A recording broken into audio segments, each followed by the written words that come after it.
मैं Virendra Pandey, department of education, Veer Kunwar Singh university आ। पिछली कक्षा में हम लोगों ने शिक्षा मनोविज्ञान की अध्ययन विधियां और शिक्षा मनोविज्ञान के विषय क्षेत्र पर प्रकाश डाले थे। आज इस कक्षा में हम लोग मानव विकास टॉपिक पर अध्ययन करेंगे। मानव विकास, क्योंकि बालक का विकास कैसे होता है, किस किस अवस्था से गुजरना पड़ता है, ये मानव विकास को प्रभावित करने वाले कारक कौन कौन से हैं, इन सभी मुख्य बिंदुओं पर हम लोग आज इस कक्षा में चर्चा करेंगे। सबसे पहले टॉपिक लिख दें।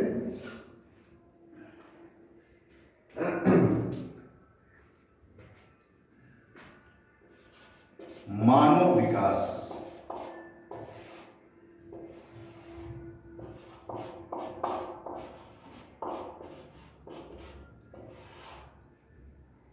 Human development.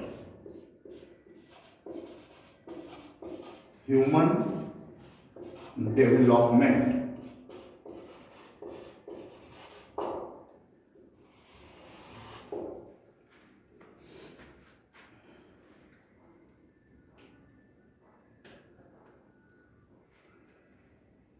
सामान्यतया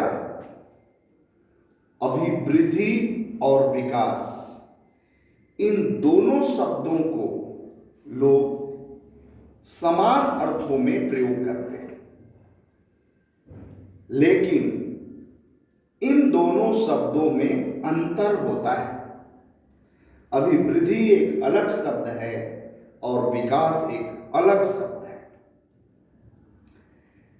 अभिवृद्धि के अंतर्गत शरीर के अंगों एवं आकार में वृद्धि को लिया जाता है, लेकिन विकास के अंतर्गत शरीर के अंगों एवं आकार में वृद्धि के साथ साथ शरीर के स्वरूप में भी परिवर्तन आ जाता है, हड्डियों के स्वरूप में भी परिवर्तन आ जाता है।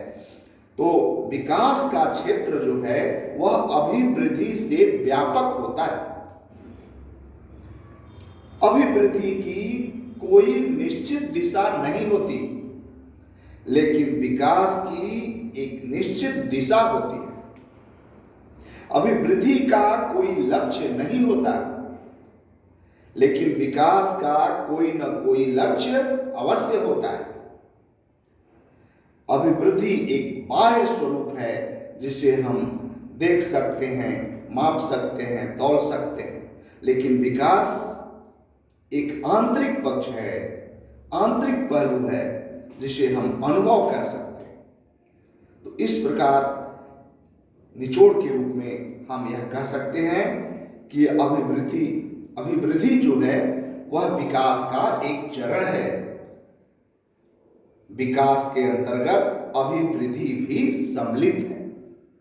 मतलब अभिवृद्धि एक संकुचित शब्द है, लेकिन विकास एक व्यापक शब्द है। ये दोनों अंतर हम स्पष्ट करना चाहेंगे कि हमेशा इन छोटी छोटी चीजों को लोग समानता एक ही अर्थ में प्रयोग कर लेते हैं, लेकिन हमें ये जानना है कि इन दोनों शब्दों में क्या फर्क है। नोट भी करा देते हैं आपको।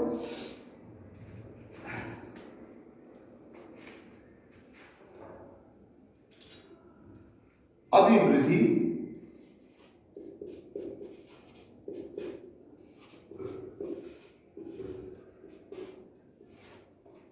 और दूसरा इधर है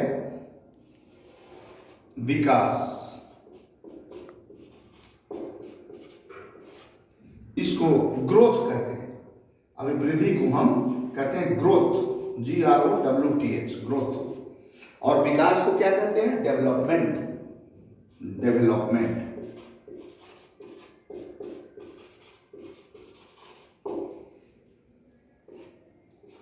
तो क्या है? पहला पॉइंट जो है वह है कि अभिवृद्धि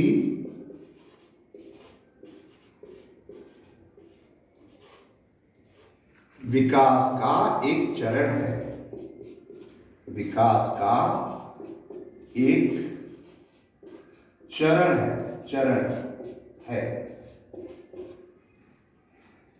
इसका ठीक अपोजिट हम क्या कहेंगे कि विकास में अभिवृद्धि भी सम्मिलित है, अभिवृद्धि भी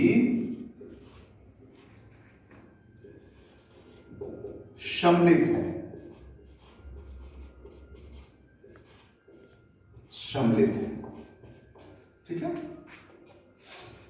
दूसरा बिंदु, अभिवृद्धि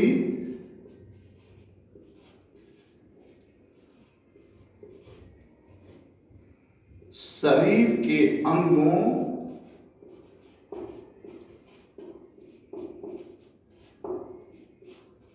एवं भार तथा आकार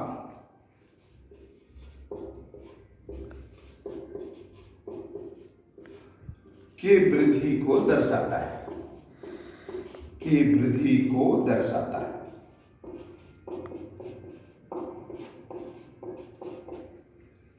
ये शरीर के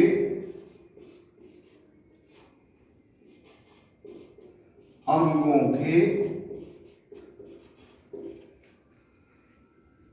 भार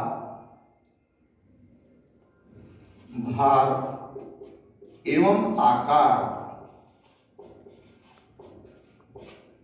के साथ स्वरूप परिवर्तन को भी दर्शाता है, स्वरूप परिवर्तन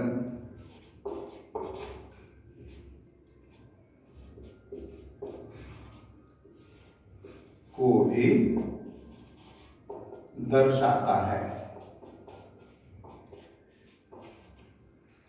इसी तरह थर्ड पॉइंट हम ले सकते हैं कि अभिवृद्धि एक बाह्य स्वरूप है, अभिवृद्धि एक बाह्य स्वरूप है।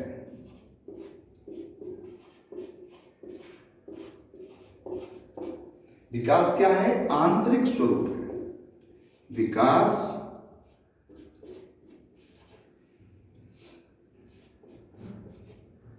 एक आंतरिक स्वरूप है।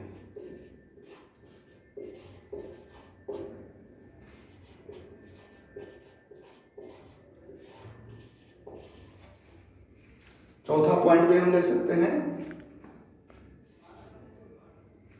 अभिवृद्धि को तौला या मापा जा सकता है।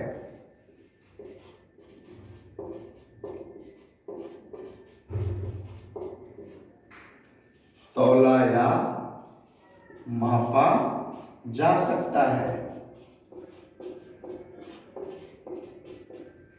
विकास को अनुभव किया जा सकता है।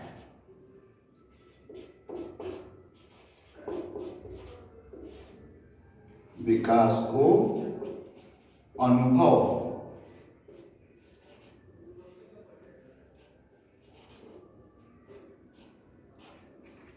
किया जा सकता है।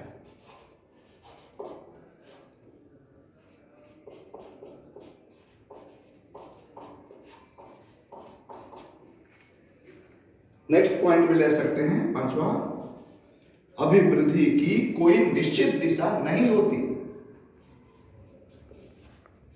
अभिवृद्धि की कोई निश्चित दिशा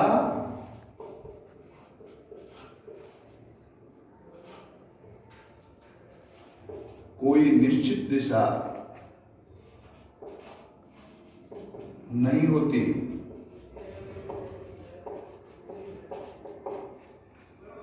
इसका विकास का एक निश्चित दिशा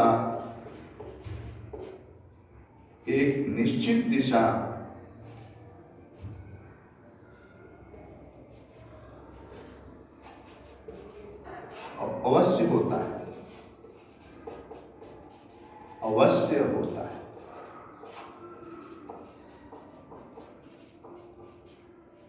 और भी लिख सकते हैं 6वां, अभिवृद्धि का कोई लक्ष्य नहीं होता, अभिवृद्धि का कोई लक्ष्य नहीं होता,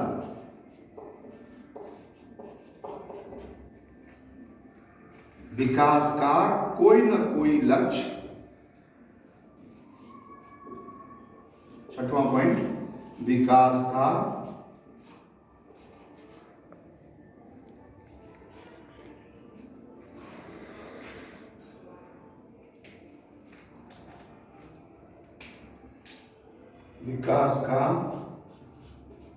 कोई न कोई लक्ष्य अवश्य होता है।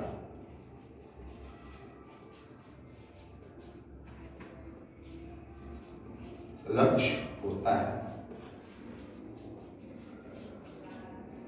एक पॉइंट और बढ़ा सकते हैं, अभिवृद्धि एक संकुचित शब्द है, अभिवृद्धि एक संकुचित शब्द है,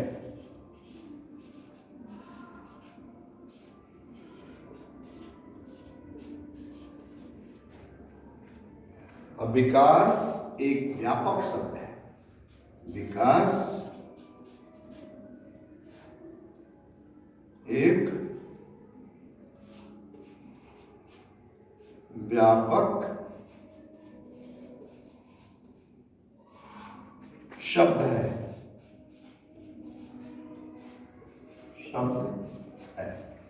इस तरह से दोनों के अंतर बिल्कुल ही सहज रूप में स्पष्ट हो जाते हैं। ये है अभिवृद्धि और विकास।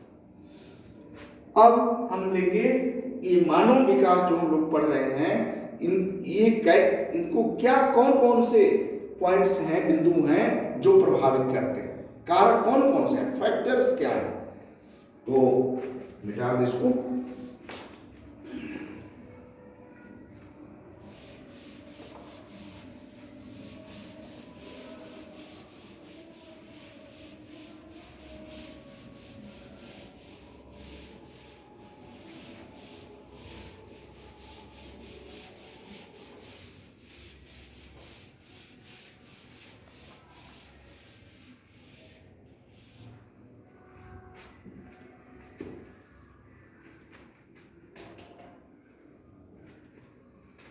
मानव विकास को प्रभावित करने वाले कारक,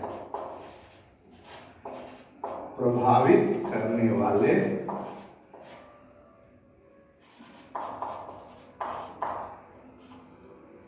कारक, factors, factors of human development, human development, ये फैक्टर्स ऑफ ह्यूमन डेवलपमेंट, मानव विकास को प्रभावित करने वाले कुछ कारक हैं। वे कौन कौन हैं उसको भी मैं नोट करा दूं।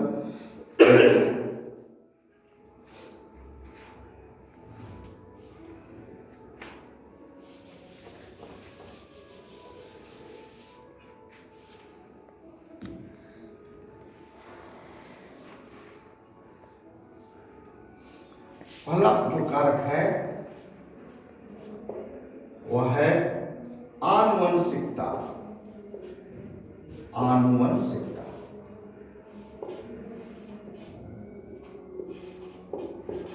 आनुवंशिकता।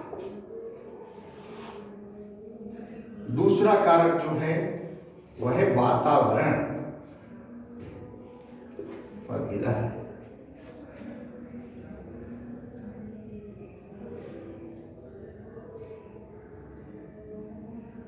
सुख नहीं पाता।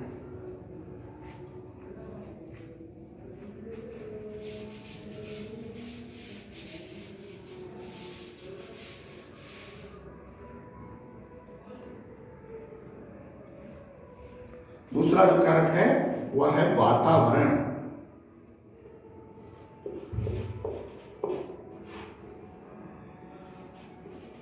वातावरण। तीसरा जो कारक है वह है पोषाहार। पोषाहार।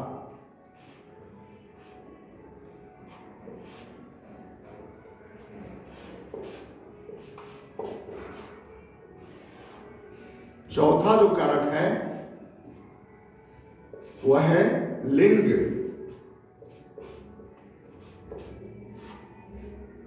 पांचवा जो कारक है वह है बुद्धि। छठवां जो कारक है वह है भयंकर रोग। भयंकर रोग।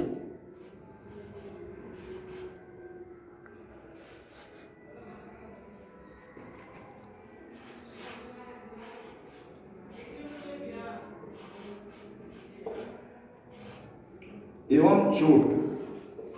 एवं चोट। सातवां जो कारक है वह है प्रजाति। प्रजाति।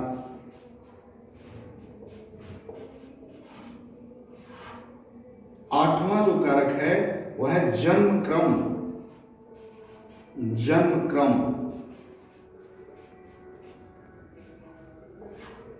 और नौवां जो कारक है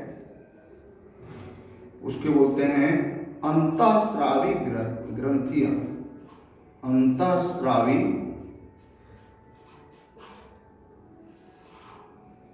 ग्रंथियां।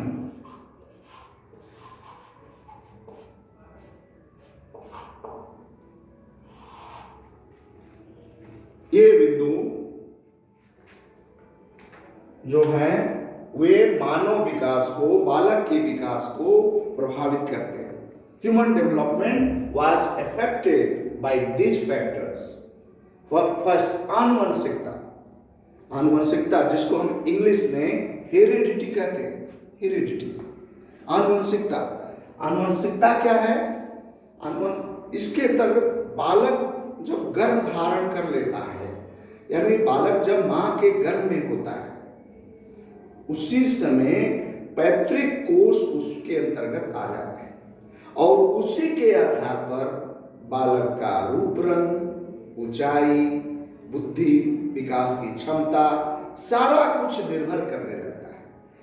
मतलब यह जो आनुवंशिकता है, हेरिडिटी है, वो बालक के विकास में अपना महत्वपूर्ण प्रभाव डालती है। दूसरा बिंदु है वातावरण, एटमॉस्फेयर।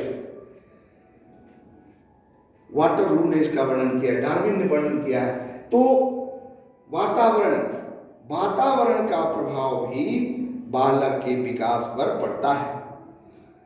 पहले वातावरण के अनुरूप बालक को ढलना पड़ता है। वातावरण के अनुरूप बालक को जीवन जीने की कला सीखनी पड़ती है और धीरे धीरे बालक में ऐसी क्षमता विकसित हो जाती है कि वह वातावरण पर भी अपना प्रभाव डालने में सफल होने लगता है। तो वातावरण का रोल भी बालक के विकास में अमूल्य योगदान देता है। तीसरा है पोषाहार। पोषाहार, इसमें एक वाटरलू है मनोवैज्ञानिक, उन्होंने न्यूट्रिशन, जिसको बोलते हैं न्यूट्रिशन, तो वाटरलू ने अफ्रीका के बच्चों का और भारत के बच्चों का, दोनों देशों के बच्चों का तुलनात्मक अध्ययन किया और तुलनात्मक अध्ययन में यह पाया कि जिन बच्चों को न्यूट्रिशन कम मिलता था, पोषाहार कम मिलता था, वे बच्चे पोषाहार पाने वाले बच्चों की तुलना में कम विकसित होते थे। तो पोषाहार का प्रभाव भी बालक के विकास में काफी अमूल्य योगदान देता है। न्यूट्रिशन, तो पहला हो गया हेरिडिटी, दूसरा हो गया एटमॉस्फेयर, एनवायरनमेंट जिसको बोलते हैं, और तीसरा हो गया न्यूट्रिशन, पोषाहार। चौथा है लिंग, सेक्स जिसको बोलते हैं, सेक्स।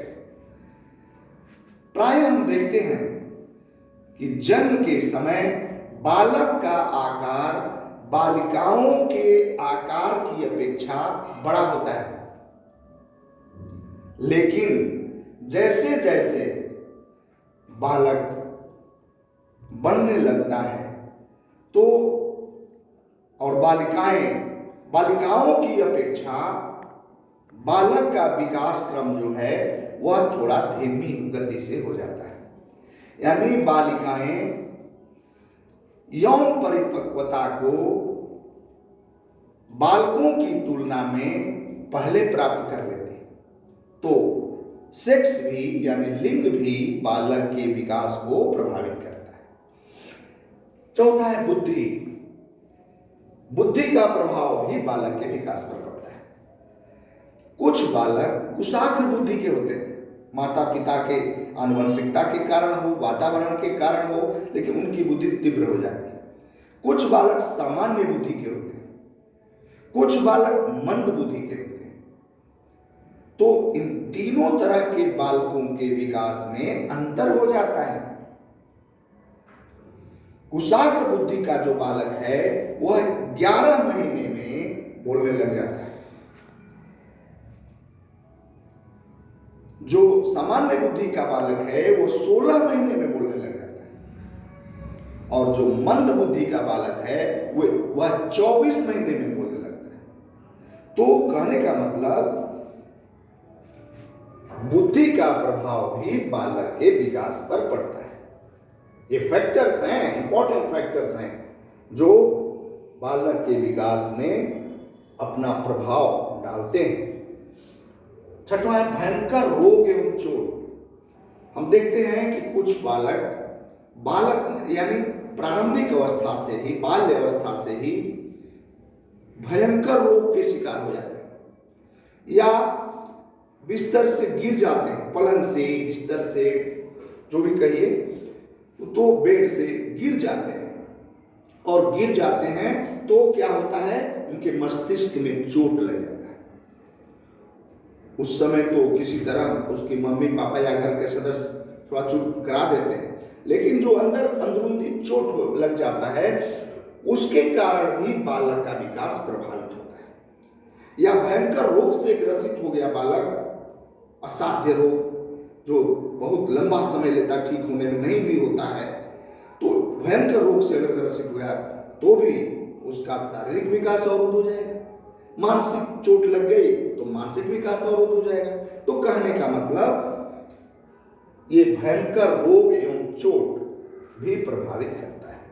तो हम लोग बुद्धि, इंटेलिजेंस जिसको बोलते हैं, पांचवा पॉइंट इंटेलिजेंस, और छठवां पॉइंट भयंकर रोग, हेवी डिजीज एंड हार्ट, चोट, ये 6। सातवां पॉइंट जो है प्रजाति, रेस जिसको बोलते हैं, रेस, प्रजाति का भी प्रभाव पड़ता है।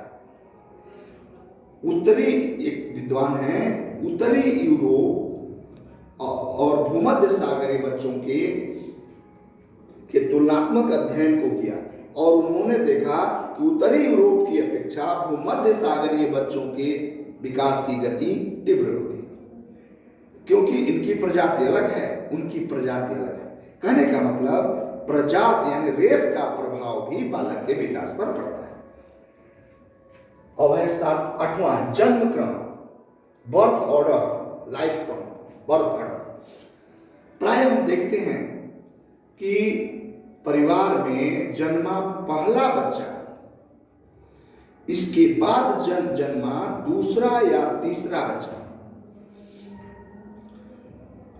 पहला बच्चा जो है उसकी बुद्धि, उसका विकास दूसरे एवं तीसरे बच्चों की अपेक्षा कम होता है। कहने का मतलब कि बाद में जन्मे बच्चे विकास की तेज रफ्तार में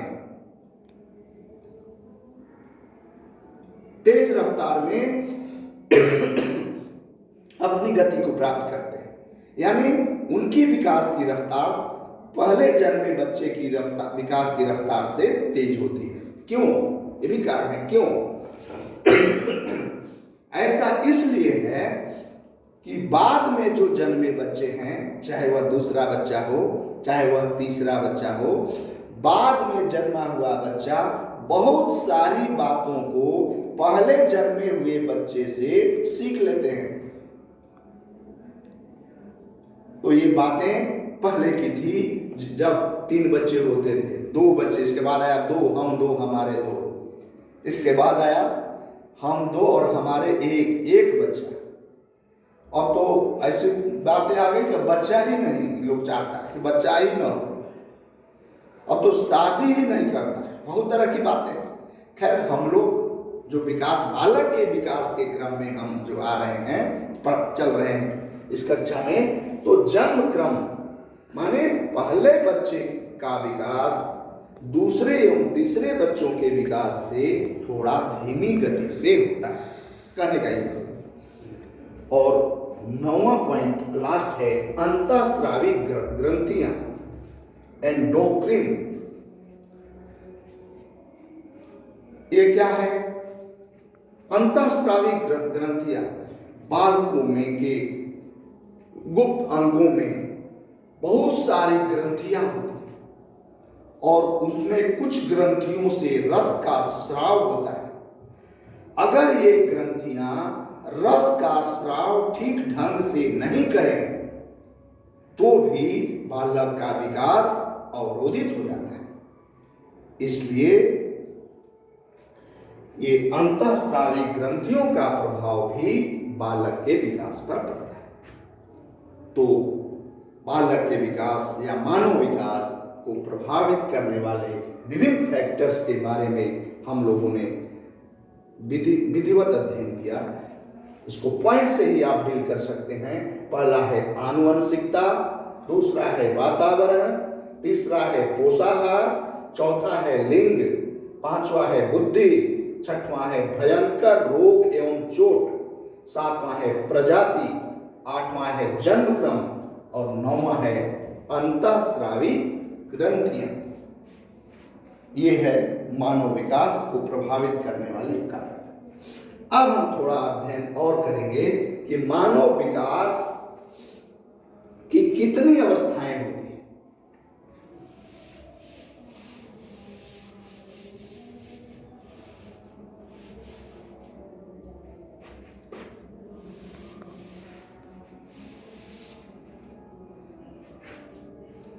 मानव विकास की अवस्थाएं, स्टेजेस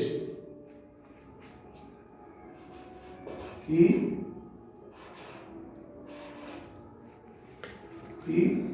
अवस्थाएं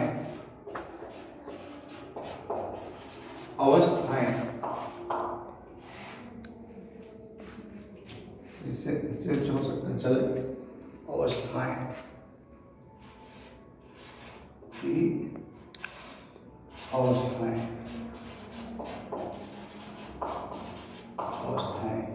स्टेजेस, इसको हम बोलते हैं stages, STAGES, stages of human development. तो रॉस एक विद्वान है,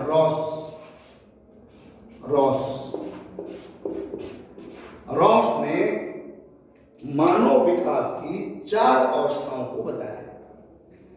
पहली अवस्था जो है वह है शैशवावस्था, दूसरी अवस्था जो है वह है बाल्यावस्था, तीसरी अवस्था जो है वह है किशोरावस्था और चौथी अवस्था जो है वह है प्रौढ़ावस्था।